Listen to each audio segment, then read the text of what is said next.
Hi guys, thank you so much for stopping by. My name is Achichi Chisulo, and if you're new here, I make sewing tutorial videos, DIY videos, and everything sewing related. So in this video, we'll be making this beautiful bag. Hope you enjoy it. Watch to the end because along the way, I'll be sharing some tips and tricks on how you can achieve this beauty. Look at that. This bag is beautiful, guys. It's beautiful. Bye. Watch to the end.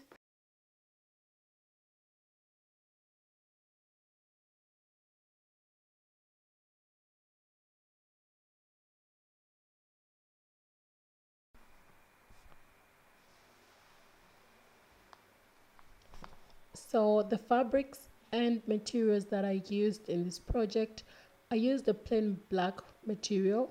I also used blue African print fabric, and I use this foam as a base, something that will give shape to my bag.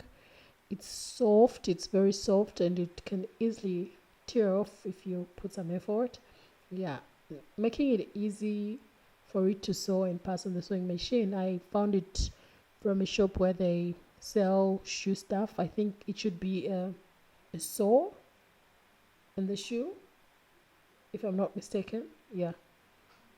And there are the measurements that I used for my beautiful bag. I used 11 inches and 13 inches for the height.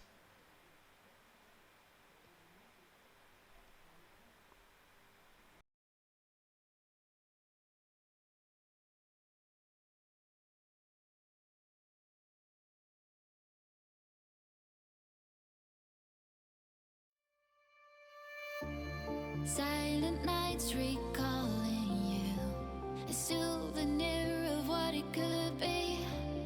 Pieces of my mind are yours. I forgot the parts I'm missing.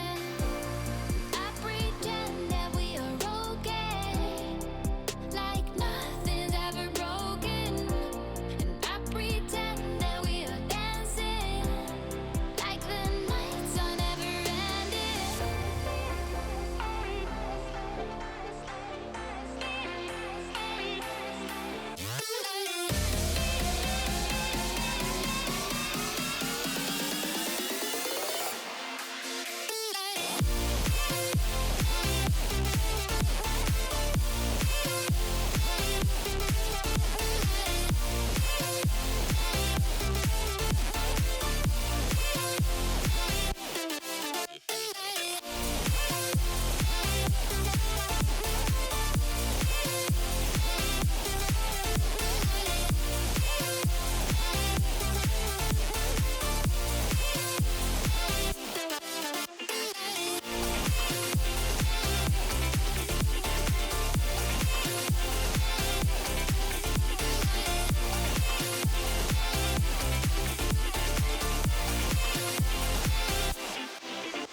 So I cut out a 3 inches wide strap, folded it 5 inch on each side, which gave me 2 inches, and I later now took it to the sewing machine and just sew it so that even as we do that on the other side, it will look like it's a design when I'm just trying to bring the whole bag together on the other side.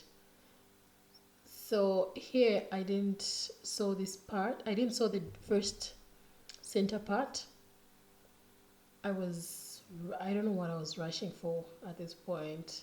I later realized that I didn't sew the center part for the first part, so I had to uh, remove it and take it to the sewing machine, sew the center part, the first center part, and the second center part I also sewed it on the sewing machine, which you see later on, but it's actually easier. The first one is easier because it's a straight line. You're just sewing on each side on the straight line.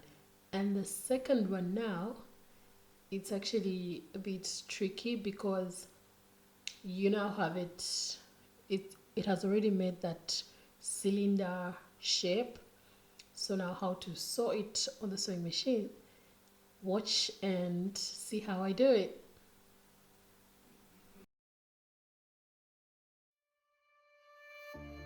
Silent nights recalling you, a souvenir of what it could be. Pieces of my mind are yours. I forgot the parts I'm missing. I pretend that we are okay, like nothing's ever broken. And I pretend that we are dancing, like the nights are never ending.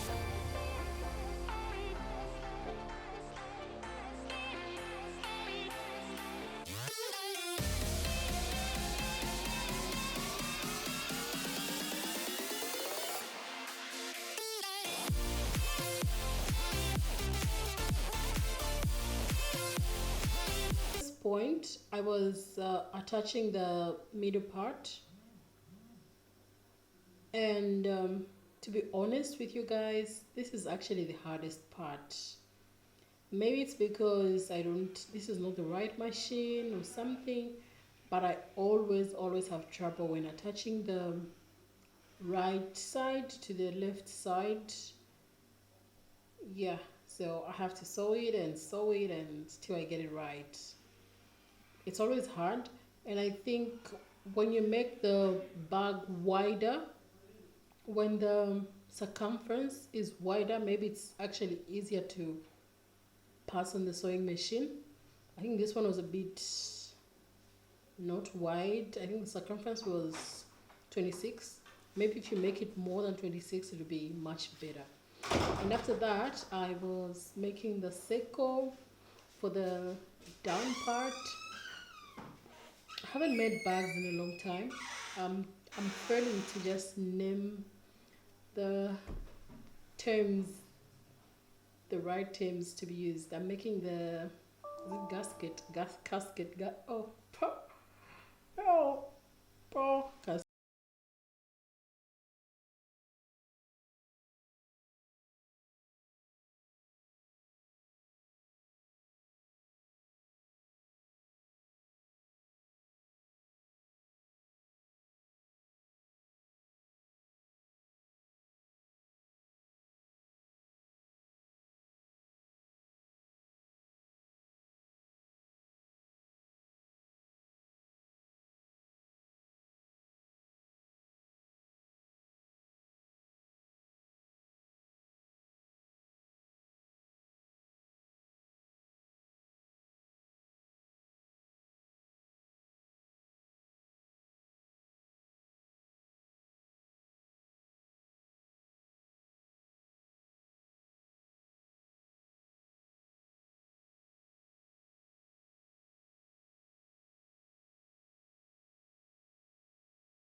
So using the same measurements, I made the lining, the same measurements that I used for the main outer part for the bag. Those are the measurements that I used when making the lining, and I just inserted the lining inside, put the straps and sewed around. That's how good it looks now. Look at it, it looks amazing. Just cutting out the cottons, extra cottons, cutouts, and time to put the eyelets. So those are my rings. Unfortunately, I had to use a machine for this. At the beginning, I thought I was going to do it, but after I tried, I was like, no, I'm not going to go through this trace. I'll just take it to the person that specializes in putting the eyelets, because I don't have the machine, unfortunately. So I had to take it to the person who has the